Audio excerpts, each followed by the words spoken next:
నమస్కారం. పులి కన్ను వైడ్ ఐ ఛానల్లోకి మిత్రులందరికీ స్వాగతం. ఎన్నికల ప్రచారంలో మాటల యుద్ధానికి చాలా ప్రాముఖ్యం ఉంటుంది.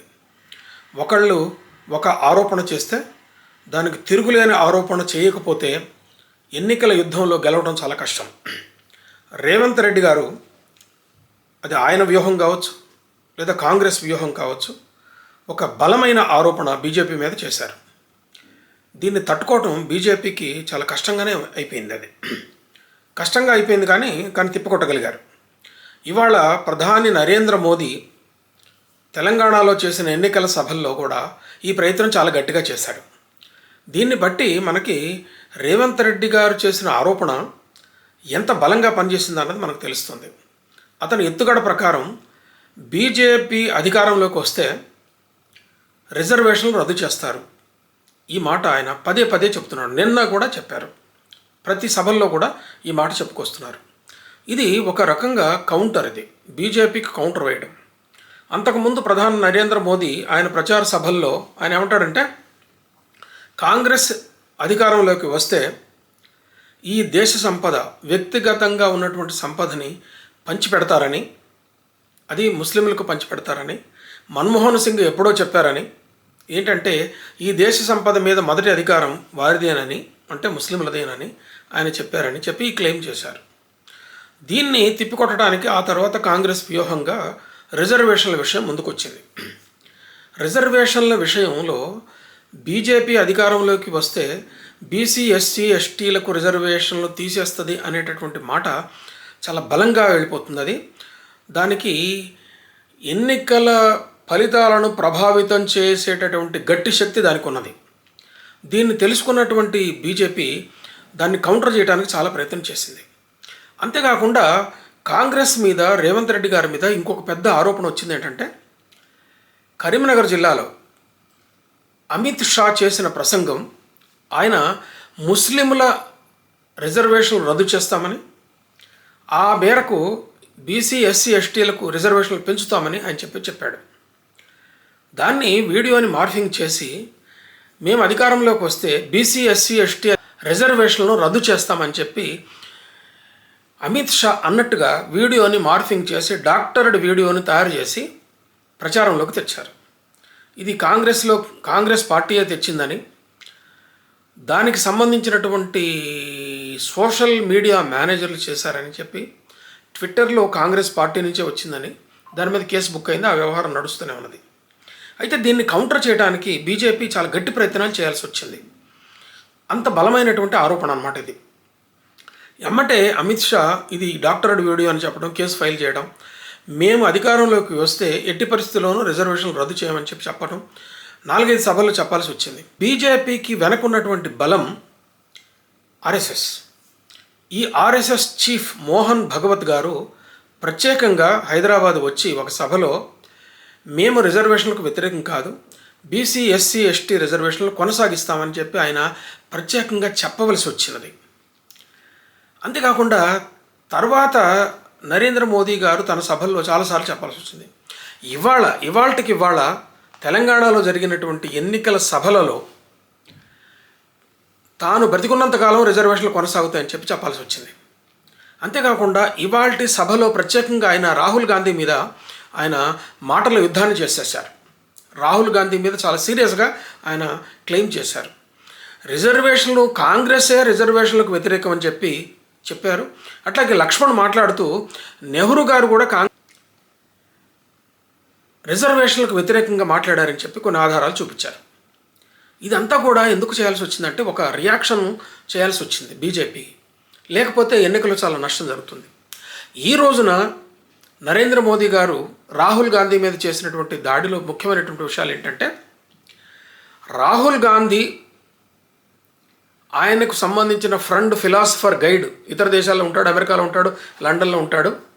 ఈయనకిచ్చే సలహా ప్రకారం భారతదేశంలో నల్లటి చర్మం కలిగినటువంటి వాళ్ళందరూ కూడా ఆఫ్రికా నుంచి వచ్చిన వాళ్ళు అని చెప్పి ఈయనకు చెప్పాడట. అట్లాగే నల్లటి చర్మం కలిగిన వాళ్ళ మూలాలు ఇక్కడివి కావని చెప్పాడట రాహుల్ గాంధీ అంటాడు. ఇంకొక విషయం ఆయన ఏం చెప్తారంటే, బీజేపీ అధికారంలో ఉండగానే ఈ దేశంలో అత్యున్నతమైన అత్యున్నతమైన పదవైనటువంటి రాష్ట్రపతి పదవిని బీజేపీ ఒక దళితుడికి, దళిత నాయకుడికి, ఒక ప్రతిభావంతుడికి ఇచ్చింది.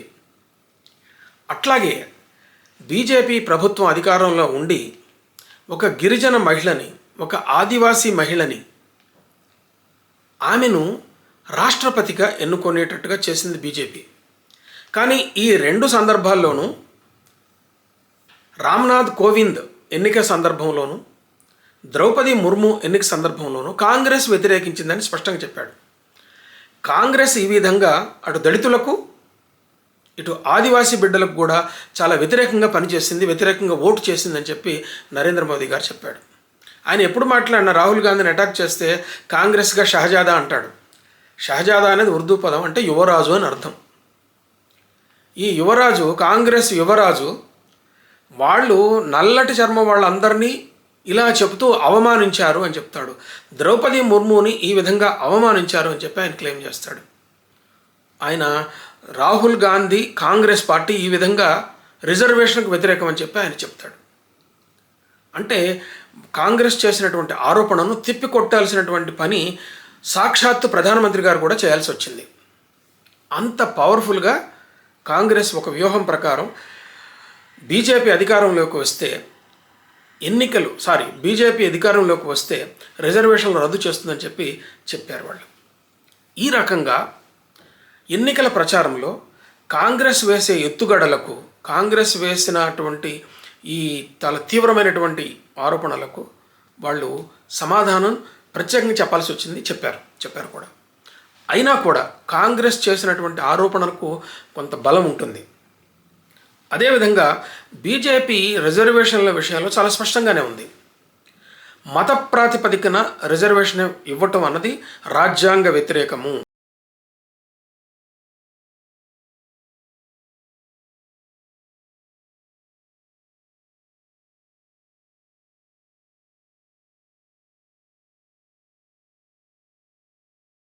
రిజర్వేషన్ను కొంత తగ్గించి బీసీలలో ముస్లింలను దాంట్లో కలిపి బీసీల రిజర్వేషన్లలో కొంత భాగాన్ని తీసి ముస్లింలకు ఇచ్చే ప్రయత్నం చేశారు. దాన్ని మేము వ్యతిరేకిస్తున్నాము. తిరిగి ముస్లింలకు ఇచ్చినటువంటి మత ప్రాతిపదిక మీద ఇచ్చిన రిజర్వేషన్లను రద్దు చేసి వాటిని బీసీలకు ఇస్తామని చెప్పేటటువంటి పనిని ఈరోజు కూడా ప్రధానమంత్రి గారు చేశాడు, అమిత్ షా చేశారు. మిగతా ప్రముఖమైనటువంటి నాయకులు కిషన్ రెడ్డి గారు కానీ, లక్ష్మణ్ కానీ, వీళ్ళందరూ కూడా ఇదే చెప్తున్నారు. ఎలక్షన్ ప్రచారంలో ముఖ్యంగా చివరి ఘట్టాలలో నరేంద్ర మోదీ చివరి బాణాలు వదిలాడు అని చెప్పొచ్చు ఇవాళ. ఈ విషయం పైన ఈ తర్వాత మళ్ళీ కాంగ్రెస్ పార్టీ ఏ విధమైనటువంటి ఆరోపణలు చేసినా కూడా సాక్షాత్ నరేంద్ర మోదీ తాను జీవించి ఉన్నంతకాలం రిజర్వేషన్లు ఉంటాయని చెప్పడం, కాంగ్రెస్ పార్టీ దళితులకు, తర్వాత ఆదివాసీ బిడ్డలకు వ్యతిరేకంగా వాళ్ళని గెలవకుండా, వాళ్ళని రానికుండా చూశారని చెప్పడం ఆయన చేశాడు. బహుశా నేను అంచనా ప్రకారం ఏంటంటే ఎన్నికల ప్రచారంలో ఆయుధంగా రిజర్వేషన్లు ఉపయోగపడటం అన్నది దీని తర్వాత ఇంత సీరియస్గా ఉండకపోవచ్చు. ఎందుకంటే దాదాపుగా ప్రజలకు తెలిసిపోయింది, ప్రజలకు ఎవరెవరి స్టాండ్ ఏంటో తెలిసిపోయింది. నిజంగా బీజేపీ సంపూర్ణమైనటువంటి అధికారంలోకి వచ్చినప్పుడు రెండోసారి చాలా ఎక్కువ మెజారిటీతోటి చాలా బలంగా రెండోసారి 2019లో అధికారంలోకి వచ్చినప్పుడు వాళ్ళ ఫస్ట్ ప్రయారిటీ ఏంటంటే కాశ్మీర్లో ఆర్టికల్ 370 రద్దు చేయడం. చాలా బలంగా చేశారు. అది అయోధ్య రామ మందిరాన్ని నిర్మించడం చాలా బలంగా, చాలా కోర్టు తీర్పున ఆధారంగా చేసుకొని చాలా బ్రహ్మాండంగా, దివ్యంగా చేయగలిగినారు. ముఖ్యంగా బీజేపీ తన షోకేస్లో పెట్టుకోదగినటువంటి ఒక గొప్ప మెమోంట్ ఏంటంటే ఆర్టికల్ 370 రద్దు చేసి కాశ్మీర్ రాష్ట్రాన్ని, జమ్మూ కాశ్మీర్ రాష్ట్రాన్ని ప్రధాన సవంతిలో, ప్రధాన భూమిలో కలపడం, మిగతా అన్ని రాష్ట్రాలకు ఒరిగేటటువంటి సౌకర్యాలను అక్కడ ఇవ్వటము. ముఖ్యంగా బీజేపీ చెప్పింది ఏంటంటే కాశ్మీర్లో దళితులకు అక్కడ రిజర్వేషన్ లేదు, ఆదివాసులకు రిజర్వేషన్ లేదు. కేవలం ఆర్టికల్ 370 వల్లనే దళితులకు, అక్కడ ఆదివాసులకు అక్కడ అన్యాయం జరిగింది. ఆర్టికల్ 370 రావడం వల్ల మిగతా దేశంలో ఏ విధంగా రిజర్వేషన్ పద్ధతి అమలవుతున్నదో ఇప్పుడు ఆ విధంగానే అక్కడ అమలవుతున్నది అని చెప్పి బీజేపీ చెప్పగలిగింది. నిజంగా కాంగ్రెస్ క్లెయిమ్ చేసినట్టుగా బీజేపీ బీసీ, ఎస్టీలకు రిజర్వేషన్లు రద్దు చేయగలుగుంటే 2019లో అధికారంలోకి వచ్చిన తర్వాత కూడా చేసి ఉండొచ్చు. కానీ అది చేయలేదు. బీసీ, ఎస్సీ, ఎస్టీ రిజర్వేషన్లు ఎవరూ రద్దు చేయలేరు. రద్దు చేయడం అన్నది ఏ పార్టీకైనా ఆత్మహత్య సదృశ్యం. అది బీజేపీకి తెలుసు, కాంగ్రెస్కి తెలుసు. కాకపోతే అవతల వాళ్ళ మీద యువతల వాళ్ళు బురద చల్లటం అన్నది ఎన్నికల ప్రచారంలో చాలా బలమైనటువంటి ఇది. కనుక మిత్రులారా, రేవంత్ రెడ్డి గారి ఎత్తుగడ లేదా కాంగ్రెస్ పార్టీ ఎత్తుగడ సఫలమైందని చెప్పొచ్చు. ఎట్లాగంటే రిజర్వేషన్లు రద్దు చేస్తుంది బీజేపీ అని చెప్పినప్పుడు బీజేపీ అంత బలంగా దాన్ని తిప్పికొట్టాల్సి వచ్చింది. కాబట్టి ఒక ప్రశ్న అన్నది ప్రజల మెదడులో నాటే పనిని కాంగ్రెస్ చేసింది, దానికి సమాధానం చెప్పే పనిని బీజేపీ చేసింది, సాక్షాత్తు ప్రధానమంత్రి చేసినారు. ఈ క్రమం అన్నది తమలపాకుతో నువ్వొకటంటే తలుపు చెక్కతో నేనొకటంట అనేటటువంటి పద్ధతిలోనే ఎన్నికల ప్రచారం జరిగింది. ఎప్పుడు జరిగినా ఇలాగే జరుగుతుంటుంది. ఇంకా కొద్ది రోజులే, 5-6 రోజులు మాత్రమే సమయం మిగిలి ఉన్నది. ఈ 5-6 రోజుల్లో ఎవరెవరు ఇంకా ఏం ఆరోపణలు చేస్తారో, ప్రత్యారోపణలు చేస్తారో చూద్దాం. మిత్రులారా, ఇలాంటి సామాజిక, సాహిత్య, రాజకీయ చర్చల కోసం పులి కన్ను వైడ్ ఐ ఛానల్కి సబ్స్క్రైబ్ చేయండి. ఈ వీడియో మీకు నచ్చితే లైక్ చేయండి, ఇతర మిత్రులకు షేర్ చేయండి. నమస్తే.